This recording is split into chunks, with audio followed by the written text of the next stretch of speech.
दिल्ली की ऊंची गगनचुंबी इमारतें स्याह रात के आसमान को चीरती हैं। उनकी रोशनी रात के अंधेरे के सामने एक चकाचौंध करने वाला झरना है। शहर की जीवंत ऊर्जा नीचे धड़क रही है। अनदेखे जीवन की एक सिम्फनी रात में गूंज रही है। कैमरा धीरे धीरे नीचे उतरता है। हलचल भरे दिल को छोड़कर एक शांत, अधिक विशिष्ट क्षेत्र में एक पॉश इलाका उभरता है, जिसकी सड़कें शांत हैं, जो शहर के निरंतर शोर के बिल्कुल विपरीत है।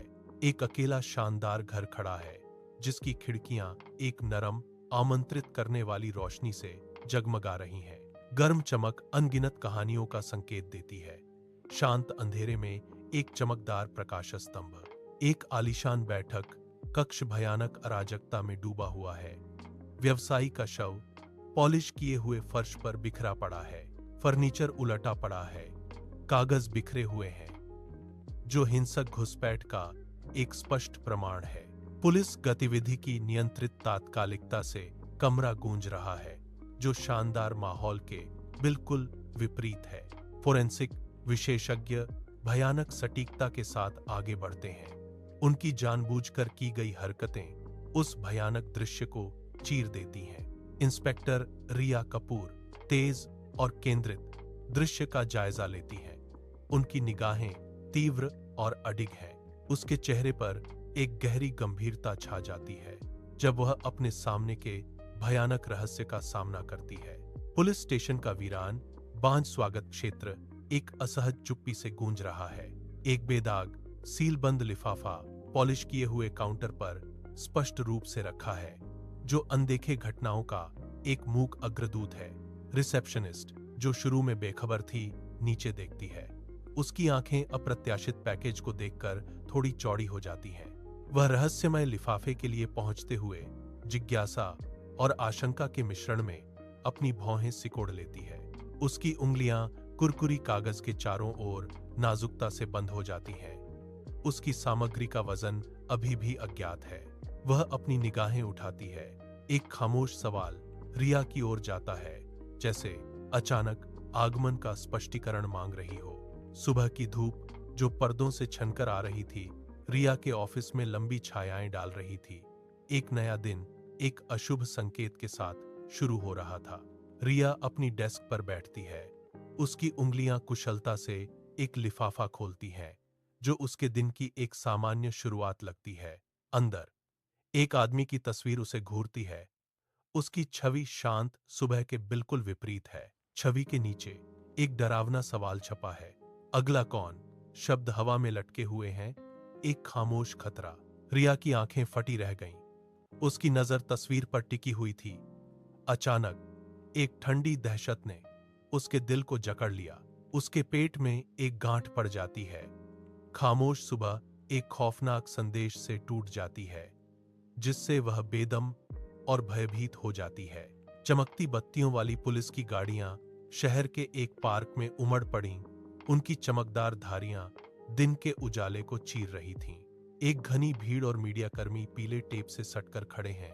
कैमरे क्लिक कर रहे हैं, माइक्रोफोन आगे बढ़ाए जा रहे हैं। अस्त व्यस्त केंद्र में लिफाफे की तस्वीर वाले आदमी का शव नग्न अवस्था में पड़ा है। रिया भीड़ को चीरती हुई आगे बढ़ती है। उसके चेहरे पर गहरी चिंता और सुलगते गुस्से का भाव है। भय और रोष से भरी उसकी आंखें उसके सामने घटित हो रहे भयानक दृश्य पर टिक गईं। रिया तेज और केंद्रित अपने काम में तल्लीन है। अपने डेस्क पर केस फाइलों के ढेर को ध्यान से देख रही है, जो समर्पण का एक चित्र है। सब इंस्पेक्टर विक्रम उसके सामने खड़ा है, जो उसके व्यस्त कार्यालय की पृष्ठभूमि में एक स्पष्ट आकृति है। उनकी निगाहें मिलती हैं। उनके बीच एक खामोश स्वीकृति पारित होती है। हवा अनकही तनाव से गूंज रही है, क्योंकि वे चुनौती में उतरते हैं। उनकी आवाजें धीमी और तीव्र हैं। रिया की आवाज दृढ़ और अडिग, खामोशी को चीरती हुई उसके अटूट संकल्प को रेखांकित करती है। दृढ़ संकल्प से भरी उसकी आंखें एक ऐसी लड़ाई का वादा करती हैं जो अभी लड़ी जानी बाकी है, एक ऐसे रहस्य का जो अभी सुलझाया जाना बाकी है। पुलिस रिसेप्शन डेस्क पर एक नया अशुभ लिफाफा प्रकट होता है। उसकी उपस्थिति हवा को ठंडा कर देती है। रिसेप्शनिस्ट रहस्यमय पैकेज को देखकर डर से पीछे हट जाती है। उसकी आंखें भय से चौड़ी हो जाती हैं।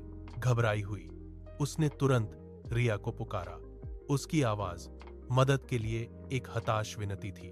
रिया पास आती है। उसका हाथ थोड़ा कांप रहा है क्योंकि वह सावधानी से उस परेशान करने वाले लिफाफे को उठाती है।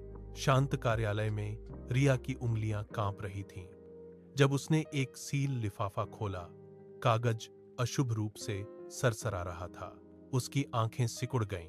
एक उग्र चमक दिखाई दी जब उसने अंदर एक और अपरिचित आदमी की तस्वीर खोजी। तनाव से माहौल और गहरा हो जाता है क्योंकि रिया अपनी टीम की ओर मुड़ती है। उसकी आवाज दृढ़ और अत्यावश्यक है। कार्रवाई की मांग करती है। उसे ढूंढो अभी, वह आदेश देती है। उसके शब्दों में अटूट संकल्प गूंजता है और शिकार फिर से शुरू होता है। रिया और उसकी टीम एक दृढ़ निश्चयी तिकड़ी अस्त व्यस्त शहर की सड़कों पर नेविगेट करती है। उनकी निगाहें तेज और अडिग हैं। भीड़ भाड़ वाली भीड़ के बीच हर चेहरा एक क्षणभंगुर पहेली का टुकड़ा बन जाता है। हर एक को एक छिपे हुए सुराग के लिए जांचा जाता है। वे अथक उद्देश्य के साथ आगे बढ़ते हैं। जीवंत शहरी टेपेस्ट्री के माध्यम से तात्कालिकता का एक मौन बैले। राहगीर केवल खाली घूरते हैं और खोखले शब्द कहते हैं। उनके सवालों का जवाब उदासीनता की दीवार से मिलता है। उन पर एक गंभीर एहसास छा जाता है। उमड़ती घुमड़ती मानव भीड़ से कोई सुराग नहीं मिलता। घड़ी की अथक टिक टिक उनके दिमाग में गूंजती है।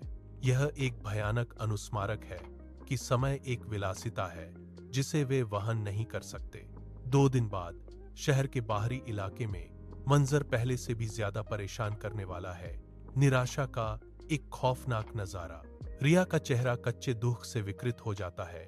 उसकी आंखें अविश्वास और गुस्से के मिश्रण से जल रही हैं। वह अपने चारों ओर घटित हो रहे दुःस्वप्न को समझने के लिए संघर्ष करती है। भाग्य का क्रूर हाथ अपनी पकड़ कसता जा रहा है। दूसरे आदमी की खोज बेजान और स्थिर उसके भीतर भय की एक नई लहर भेजती है। रिया की मुट्ठियां भिंच जाती हैं। उसका शरीर ऐसे गुस्से से कांप रहा है जो उसे भस्म करने की धमकी दे रहा है। कठोर वास्तविकता हावी हो रही है। प्रत्येक नई मृत्यु उसके टूटे हुए व्यवस्था के बोध पर एक भारी प्रहार है। पुलिस स्टेशन जो फ्लोरोसेंट लाइटों की तेज चमक में नहाया हुआ है, एक महत्वपूर्ण जांच की देर रात की तीव्रता से गूंज रहा है। रिया और उनकी टीम समर्पण की एक दुर्जय शक्ति अंतहीन सीसीटीवी फुटेज की छानबीन के अथक कार्य में तल्लीन है। दृढ़ संकल्प से तराशे गए प्रत्येक चेहरे वे स्क्रीन पर सावधानीपूर्वक ध्यान केंद्रित करते हैं। सच्चाई की सबसे हल्की चमक की तलाश करते हैं। रिया की निगाहें ध्यान की लेजर किरण की तरह एक मॉनिटर पर टिकी हुई हैं। उसकी आंखें हर पिक्सेल हर छाया की जांच कर रही हैं। छवियों की अथक धारा स्क्रीन पर चमकती है। उसके सामने एक मूक कहानी खुलती है। रात की शांत तीव्रता में रिया का अटूट ध्यान न्याय की अथक खोज का प्रतीक है। पुलिस स्टेशन के मंद गलियारे में सीसीटीवी मॉनिटर स्टैटिक के साथ झिलमिलाता है जो एक खाली शांत गलियारे को दिखाता है। रिया की आंखें जो आमतौर पर चमकदार होती हैं, स्क्रीन पर घूरते हुए एक बेचैन तीव्रता के साथ सिकुड़ जाती हैं। एक ठंडी दहशत अंदर रेंगती है। फुटेज उसके सबसे बुरे डर की पुष्टि करता है। कोई बाहरी व्यक्ति नहीं, कोई जबरन प्रवेश नहीं, बस एक भयानक अबाधित खालीपन। उसे एक भयानक एहसास होता है जो उसके चेहरे को उभरते हुए डर और गहरे अविश्वास के मिश्रण से विकृत कर देता है। हत्यारा कोई बाहरी व्यक्ति नहीं है। हत्यारा उनमें से ही एक है जो उन्हीं दीवारों के भीतर से काम कर रहा है जो रक्षा के लिए बनाई गई थीं। संदेह उसकी निगाहों को कठोर बना देता है। इस विश्वासघात के गंभीर बोझ से उसका चेहरा विकृत हो जाता है क्योंकि सच्चाई सामने आती है। रिया के दफ्तर में एक तनावपूर्ण माहौल छाया हुआ है क्योंकि वह सावधानीपूर्वक पुलिस कर्मियों की सूची तैयार कर रही है। उसकी उंगलियां कीबोर्ड पर तेजी से चल रही हैं। दृढ़ संकल्प का एक धुंधलापन जैसे ही वह एक एक करके हर नाम की जांच करना शुरू करती है। उनके सहकर्मी माथे पर शिकन लिए इस चुनौतीपूर्ण कार्य में उनकी सहायता करते हैं। हवा अविश्वास और संदेह से भरी हुई है, जो उनके काम की गंभीरता का एक मूक प्रमाण है। कीबोर्ड का हर क्लिक उनके जांच के वजन के साथ गूंजता है। सच्चाई की एक अथक खोज। एक पुलिस रिकॉर्ड रूम में धूल के कण हवा में नाच रहे हैं, जबकि रिया और विक्रम अथक रूप से पुरानी फाइलों के ऊंचे ढेर को छान रहे हैं। खोज से मैली हुई उनकी उंगलियां आखिरकार एक पीली पड़ चुकी फाइल पर जा टिकीं, जिसकी पुरानी सतह भूली हुई रहस्यों का संकेत दे रही थी। लेबल, जो कि कठोर और दिल दहला देने वाला है, पर लिखा है निर्माण दुर्घटना 10 साल पहले। एक दुखद अतीत की ठंडी गूंज। वे 2 मृत व्यापारियों के नाम प्रकट करने के लिए फोल्डर खोलते हैं। उनके भाग्य अब उजागर हो गए हैं। अपने दफ्तर के अंदर रिया एक फाइल को ध्यान से देख रही है। उसकी भौहें गहरी एकाग्रता में सिकुड़ी हुई हैं। उसकी आंखें पन्नों को खंगालती हैं। 2 मृत व्यक्तियों के बीच एक भयानक संबंध को जोड़ती हैं। एक चौंकाने वाला खुलासा हुआ है। दोनों ने 1 दशक पहले एक निर्माण कंपनी के लिए काम किया था। कंपनी की इमारत निर्माण के दौरान ढह गई। एक गहरा रहस्य अब सामने आया है। रिया पुलिस स्टेशन के बांझ गलियारे में कदम रखती है। उसका माथा गहरी सोच में डूबा हुआ है। उसकी आंखों के पीछे एक तूफान पनप रहा है। उसका दिमाग दौड़ने लगता है। खंडित छवियों और भयानक विवरणों का एक झोंका एक भयानक एहसास में बदल जाता है। उस पर अचानक तीव्र स्पष्टता छा जाती है। यह कोई आकस्मिक उन्माद नहीं है, बल्कि एक सावधानीपूर्वक आयोजित प्रतिशोध है। वह अचानक रुक जाती है। उसकी निगाहें भेदने वाली होती हैं। वह गलियारे की खालीपन को तीव्र तात्कालिकता से खोज रही होती है। उसकी आंखें डांट करती हैं। किसी चेहरे, किसी सुराग, किसी ऐसे व्यक्ति की तलाश में जो इस बदले के भयावह जाल को सुलझाने में मदद कर सके। हलचल भरे पुलिस स्टेशन में रिया की तेज नजरें सामान्य अराजकता को चीरती हुई एक साधारण व्यक्ति पर टिक जाती हैं। रमेश, सफाई कर्मचारी, रोजमर्रा की जिंदगी की पृष्ठभूमि में एक भूत की तरह, ज्यादातर लोगों द्वारा अनदेखा, खामोश लगन से चलता है। उसका शांत व्यवहार, जो कभी साधारण था, अब रिया की आंखों में संदेह की एक चिंगारी जगाता है। वह उसे देखती है, एक मूक दर्शक की तरह, जैसे वह व्यवस्थित रूप से अपना काम करता है। एक नई जिज्ञासा जड़ें जमा लेती है। आम झाड़ू लगाने वाला परछाइयों का आदमी अचानक रिया की तीव्र पैनी रुचि का केंद्र बिंदु बन जाता है। पुलिस स्टेशन के अंदर रिया की कठोर निगाहें तनावपूर्ण हवा को चीर देती हैं, क्योंकि वह रमेश को अपने दफ्तर में बुलाती है। रमेश प्रवेश करता है। उसका व्यवहार अविश्वसनीय रूप से शांत है। वह दुर्जय रिया के सामने बैठ जाता है। रिया उसे ध्यान से देखती है। उसका चेहरा गंभीर संकल्प का मुखौटा है। अनकहे सवालों से खामोशी भरी हुई है। हवा तनाव से भरी हुई है।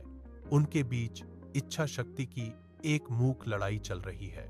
उसकी आवाज खामोशी को चीरती हुई एक तीखा सीधा सवाल पूछती है, क्या तुमने लिफाफे रखे? रिया के दफ्तर में रमेश बिना किसी घबराहट के बोलता है। उसके शब्द हवा में लटके रहते हैं, एक खौफनाक कबूलनामा। वह शांति से कहता है, हाँ, मैंने खुद लिफाफे रखे थे। उसकी आवाज में कोई भावना नहीं थी। कमरे में अचानक भारी खामोशी छा जाती है, जो उसके शब्दों के डूबने के साथ ही घनी और दमघोंटू हो जाती है। रिया और विक्रम अविश्वास से भरी हैरानी भरी निगाहों से एक दूसरे को देखते हैं। उनकी आंखें फटी रह जाती हैं। हवा तनाव से गूंज उठती है। उनके चेहरे सदमे के एक मूक दृश्य में विकृत हो जाते हैं। रमेश के स्वीकारोक्ति का भार उन पर आ जाता है। कमरा अनकहे सवालों और उभरते हुए डर से भरा हुआ है, क्योंकि सच्चाई सामने आती है।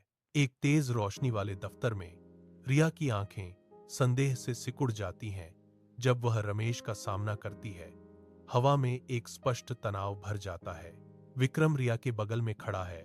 उसका चेहरा उसकी उलझन का आईना है, जो बढ़ते नाटक में फंसा हुआ है।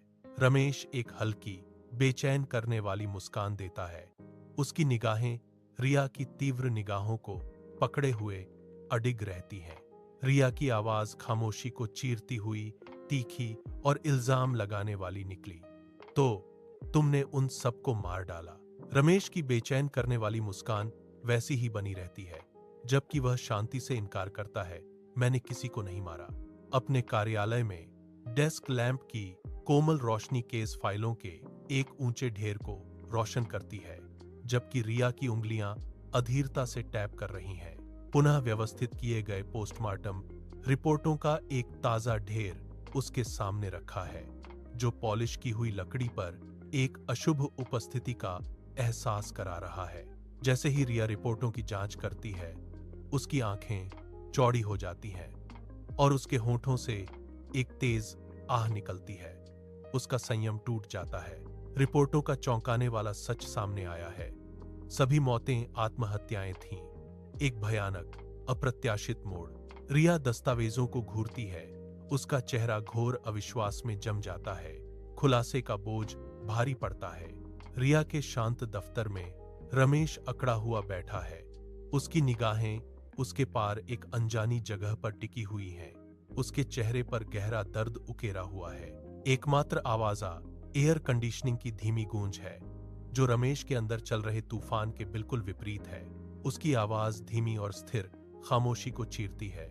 मेरा भाई उसी बिल्डिंग हादसे में मरा था। उसके होठों से एक कच्चा कबूलनामा निकलता है। मुझे न्याय नहीं मिला। He reveals his dark quest. इसलिए मैंने उन सभी जिम्मेदार लोगों को ढूंढ निकाला और उनके घरों में हादसे से जुड़े पुराने सबूत और फाइलें छोड़ देता था। रिया के दफ्तर में रमेश की आवाज धीमी और स्थिर है, जो उसके भयानक कामों की व्याख्या कर रही है। रिया और विक्रम सदमे से जमे हुए खड़े हैं। उनके चेहरे गहरे सदमे से भरे हुए हैं। वे उस भयावहता को समझने में असमर्थ हैं। रमेश ने खुलासा किया, मैंने तो बस उन्हें उनके अपराध बोध की याद दिलाई थी। वही अपराध बोध उन्हें अंदर से तोड़ गया। उनके शब्द भारी पड़ते हैं। एक खौफनाक खुलासा।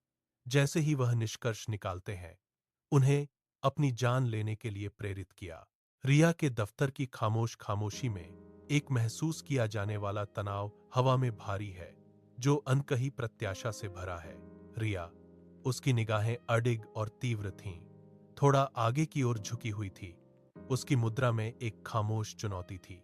उसकी आवाज तीखी और सीधी खामोशी को चीरती हुई कहती है, तो पुलिस स्टेशन में लिफाफे क्यों थे? रमेश, उसकी आंखें उससे मिलीं। उसने अपने मकसद को उजागर करते हुए एक सोची समझी शांति के साथ जवाब दिया। वह घोषणा करता है ताकि पुलिस को भी पता चल जाए कि असली कातिल कौन है। एक खौफनाक खुलासा। रमेश अपनी आवाज स्थिर रखते हुए अपना बयान समाप्त करता है, मैं नहीं हूं। यह उनका अपना अपराध है। रिया और विक्रम एक दूसरे को देखते हैं। उनके चेहरों पर निराशा की एक साझा समझ छा जाती है। उनकी आंखें मिलती हैं। हवा में लटकी भारी सच्चाई की एक मूक स्वीकृति। रमेश का चेहरा शांत है। उसकी निगाहें अविचलित हैं, अभी भी भयावह वास्तविकता के बीच न्याय की तलाश में है।